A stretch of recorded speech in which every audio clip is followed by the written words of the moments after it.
हाँ जी स्टूडेंट्स, आज हम थ्योरी टॉपिक के अंदर जो नेक्स्ट टॉपिक कर रहे हैं, जनरेशंस ऑफ कंप्यूटर कर रहे हैं। जनरेशंस क्या चीज़ होती है? पीढ़ियाँ होती हैं। जैसे कि हम बोलते हैं कि हमारी पहले वाली पीढ़ी ऐसी थी और अब हम ऐसे हैं, हमारी नेक्स्ट पीढ़ी ऐसे होगी। तो वैसे ही क्या है, कंप्यूटर्स की पीढ़ियाँ हैं कि पहले कंप्यूटर्स क्या थे, इतने बड़े होते थे ना कि रूम पूरा उनको रूम चाहिए होता था फिट करने के लिए। उसके बाद फिर जो नेक्स्ट कंप्यूटर आ गए, फिर वो थोड़े से स्मॉल आ गए। फिर उसके बाद फिर थोड़े और स्मॉल आ गए कंप्यूटर। फिर हमारे सीआरटी मॉनिटर्स के टाइप आ गए कंप्यूटर्स हमारे। उसके बाद आप देखोगे मार्केट में एलसीडी टाइप हमारे आगे। फिर उसके बाद क्या है, लैपटॉप वगैरह आ गए जो और भी स्मॉल है। फिर उसके बाद हमारे जो नोटबुक वाले भी आ गए कंप्यूटर्स। मतलब क्या है, ये सारी क्या है, कंप्यूटर्स की पीढ़ियां हैं कि कंप्यूटर्स कैसे बिग टू इतना बड़ा था और कैसे उसने स्मॉल रूप ले लिया अपना। तो यहाँ पे आज हम क्या करेंगे, जनरेशंस ऑफ कंप्यूटर है। ये जो आपके थ्योरी टॉपिक चल रहे हैं ये सारे इंपॉर्टेंट है, आप इनको अच्छे से कर लो। ये एग्जाम के पॉइंट ऑफ व्यू से बहुत ज़्यादा इंपॉर्टेंट टॉपिक हैं आपके। आप इनको इग्नोर मत करना। अब थोड़ा थोड़ा करके आप इजीली इसको क्या कर सकते हो, कर सकते हो। फर्स्ट जो हमारा है जनरेशन है यहाँ पे, ये हमारी 5 जनरेशन है। जनरेशन यहाँ पे मैंने हेडिंग लिखा हुआ है। उसके बाद टेक्नोलॉजी, मतलब उस जनरेशन में कौन सी टेक्नोलॉजी यूज़ होती थी कंप्यूटर्स को चलाने के लिए, उनका साइज कितना बड़ा होता था उस टाइम। फर्स्ट जनरेशन में कंप्यूटर का साइज कितना बड़ा होता था और उसमें क्या क्या फीचर्स होते थे, मतलब क्या एडवांटेज होती थी, क्या डिसएडवांटेज होती थी। और उस टाइम जो मतलब कंप्यूटर्स थे उनके क्या क्या नाम थे। तो ये उनकी एग्जांपल्स हैं। तो यहाँ पे हम 5 जनरेशन्स है। फर्स्ट जनरेशन कहाँ से, 1945 से लेके 1954 तक है। तो ये जनरेशन्स वैसे तो हमने ये सही लिखी हुई हैं, पर कई बार 1 या 2 ईयर का फर्क पड़ जाता है, बट इतना मतलब कोई फर्क नहीं पड़ता है। ये आप एज इट इज जितना मैंने लिखा हुआ आप इतना ही लर्न कर लेना। फर्स्ट जनरेशन हमारी 45 से लेके 54 तक थी। उसमें वैक्यूम ट्यूब्स और रिले मेमोरी का कंसेप्ट यूज होता था। और उनका साइज जो था बहुत ज़्यादा लार्ज था, मतलब बहुत बड़ा रूम चाहिए था उनको कंप्यूटर्स को फिट करने के लिए, इतना बड़ा कंप्यूटर होता था। और वो बहुत ज़्यादा कॉस्टली होता था, लार्ज साइज होता था, नॉट पोर्टेबल। पोर्टेबल का मतलब होता है जो चीज़ आप इजीली एक जगह से दूसरी जगह कैरी कर सकते हो उसको हम बोलते हैं पोर्टेबल। लिखा हुआ है नॉट पोर्टेबल, मतलब इसको पॉसिबल ही नहीं था एक जगह से दूसरी जगह लेके जाना। Slow input and output devices, उस टाइम जो मतलब जो कंप्यूटर्स थे ना, उनकी जो इनपुट और आउटपुट का जो काम था ना, प्रोसेस था, बहुत ही ज़्यादा स्लो था। उस टाइम जो कंप्यूटर थे फर्स्ट जनरेशन के, एनाइक था, यूनिवैक, एडवैक था।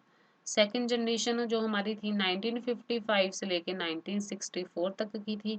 सेकंड जनरेशन में यूज होता था ट्रांजिस्टर्स। उसके बाद ट्रांजिस्टर के बाद जो हमारा जो कंप्यूटर का साइज था smaller than first generation computer. तो जो हमारी सेकंड जनरेशन की थी उसका जो साइज था कंप्यूटर्स का थोड़ा सा स्मॉल हो गया था as compare to first generation. उसके बाद ये जो फीचर्स है, small size as compare to first generation, उनके थोड़े स्मॉल साइज थे, फास्टर देन फर्स्ट जनरेशन से ज़्यादा क्या था, फास्ट था। उसके बाद जो उस टाइप के जो उस टाइम जो सेकंड जनरेशन के अंदर कंप्यूटर थे, ये वाले कंप्यूटर थे। जो हमारी नेक्स्ट जो जनरेशन है, थर्ड जनरेशन है, जो हम नेक्स्ट कर रहे हैं, थर्ड जनरेशन है, 1965 से लेके 1974 तक है। उसमें इंटीग्रेटेड सर्किट यूज होते थे। टेक्नोलॉजी में देखा जाए तो ये वेरी स्मॉल था सेकंड जनरेशन से। ये उसके फीचर्स हैं, आप इसको कर लेना। और उसकी ये कंप्यूटर्स हैं। नेक्स्ट है फोर्थ जनरेशन, 75 से लेके 90 तक थी। इसमें जो कंसेप्ट था, मतलब कौन से यूज होते थे, माइक्रो प्रोसेसर यूज होते थे और very scale integration, very large scale integration वाला कंसेप्ट यूज होता था, जिसको हम बोलते हैं शॉर्ट में VLSI। उसके बाद माइक्रो कंप्यूटर थे, मतलब काफ़ी ज़्यादा स्मॉल थे और वेरी चीप थे, पोर्टेबल थे। ये सारे उसके फीचर्स हैं और ये आगे उनके कंप्यूटर्स हैं। फिफ्थ जनरेशन जो अभी चल रही है हमारी, ये फिफ्थ जनरेशन चल रही है 91 से लेके अब तक चल रही है। अभी तक फिफ्थ जनरेशन चल रही है। इसमें आर्टिफिशियल इंटेलिजेंसी वाला कंसेप्ट है। आर्टिफिशियल इंटेलिजेंसी क्या चीज़ होती है कि जैसे कि मतलब हेलीकॉप्टर वगैरह या कुछ, मतलब क्या किसी को चलाना सिखाया जाता है, तो एक क्या होता है मॉडल या कुछ, मतलब ऐसा होता है कि ऐसे मतलब उसको फील कराया जाता है, उसको डम्मी से टाइप कुछ ऐसा होता है कि वो चलाता है और उसको ऐसे लगता है कि हाँ मैं सच्ची में हेलीकॉप्टर ही चला रहा हूँ, मतलब उसको ऐसी फीलिंग या मतलब ऐसा, मतलब आर्टिफिशियल इंटेलिजेंस का मतलब उसको रियल में कुछ फील होता है। तो आजकल के जो कंप्यूटर्स हैं उसके अंदर जो हम काम करते हैं तो हम ऐसे लगता है कि हम सच्ची में क्या कर रहे हैं, रियलिटी में ऐसा ही कर रहे हैं। तो आर्टिफिशियल इंटेलिजेंसी का इनमें कंसेप्ट है। जैसे आप लोगों ने जो 3D या 4 जो 3D मूवीज़ वगैरह देखते हो, तो वो भी आर्टिफिशियल इंटेलिजेंसी का ही एग्जांपल है कि उसमें ऐसे कई बार क्या लगता है 3D या 4D मूवीज़ में, 5D मूवीज़ में क्या होता है, ऐसे लगता है जैसे रैट वगैरह की मूवीज़ होती है कि रैट हमारे ऊपर ही आ रहे हैं, तो हमें कई बार ऐसे फ़ील होने लग जाता है। तो ये आर्टिफिशियल इंटेलिजेंसी का कंसेप्ट होता है। ये जो कंप्यूटर की साइज़ के बहुत ज़्यादा टाइनी कंप्यूटर्स हैं, मतलब बहुत ज़्यादा छोटे हैं। ये बहुत ज़्यादा फास्ट काम करते हैं, डिफरेंट साइजेस मिल जाते हैं मार्केट के अंदर, वे वेरी चीप, मतलब बहुत ज़्यादा सस्ते हैं। पोर्टेबल है, मतलब लैपटॉप है, नोट पैड है, हम इनको ईजिली कहीं भी लेके जा सकते हैं, पोर्टेबल है ये। इनके एग्जाम्पल लैपटॉप है, पाम टॉप का मतलब होता है जो आपके हाथ में आ जाते हैं, ऐसे मतलब कंप्यूटर्स भी हमारे मार्केट में आ चुके हैं। नोटबुक है, छोटी सी जैसे नोटबुक होती है उतनी साइज के भी क्या मिल जाते हैं आपको, लैपटॉप से मिल जाते हैं, उसको हम नोटबुक बोल देते हैं। सारी ये कंप्यूटर्स ही। तो यहाँ पे हमारे पास क्या है, 5 जनरेशन्स है। 5 जनरेशन्स में अलग अलग टेक्नोलॉजी यूज़ होती है। ये थोड़ी टेक्नोलॉजी है और ईयर ये थोड़ा याद करना थोड़ा टफ है, बाकी तो ये इजी है, उनकी फीचर्स को कंपेयर करके आप लिखते रहोगे।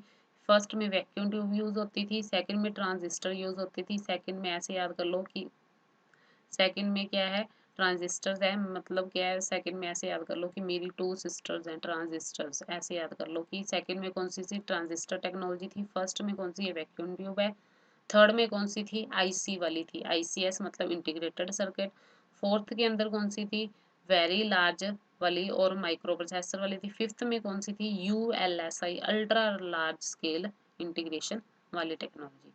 Okay students.